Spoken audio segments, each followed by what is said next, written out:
ఉద్యోగుల్ని తొలగించడమే కాదు, కొత్త ఉద్యోగాలపై కూడా దృష్టి సారించలేదు కంపెనీలు. 2023లో ఐటీ కంపెనీలు పెద్దగా నియామకాలు చేపట్టలేదని మింట్ రిపోర్ట్ పేర్కొంది. 2022తో పోలిస్తే డిసెంబర్ 2023లో ఐటీ జాబ్ ఆఫర్ల సంఖ్య 21% క్షీణించిందని రిపోర్ట్ తెలిపింది. అదేవిధంగా జాబ్ ఆఫర్ ప్యాకేజీలను కూడా తగ్గించినట్టు మింట్ నివేదిక వెల్లడించింది.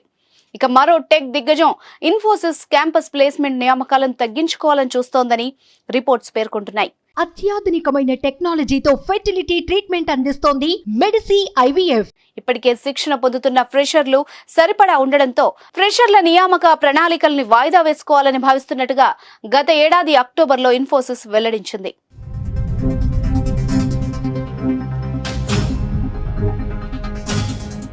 కోవిడ్ తర్వాత ప్రపంచవ్యాప్తంగా మొదలైన లే ఆఫ్ల పర్వం ఇంకా కొనసాగుతోంది.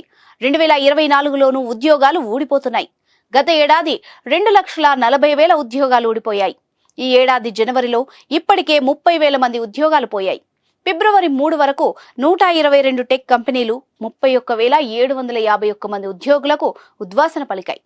ఐటీ ఉద్యోగాలపై ఎన్నో ఆశలు పెట్టుకున్న యువతకు ప్రస్తుత పరిస్థితులు నిరాశ కలిగిస్తున్నాయి. మరోవైపు టెక్ రంగంలో ఏఐ ఎంట్రీతో పరిస్థితులు మారిపోయాయి. ఉద్యోగులు రోజుల తరబడి చేసే పని ఏఐ ద్వారా క్షణాల్లో చేసే అవకాశం లభిస్తోంది. కాబట్టి ఏఐ ఇంకా వృద్ధిలోకి వస్తే మరిన్ని ఉద్యోగాలు పోయే అవకాశం ఉందని నిపుణులు హెచ్చరిస్తున్నారు.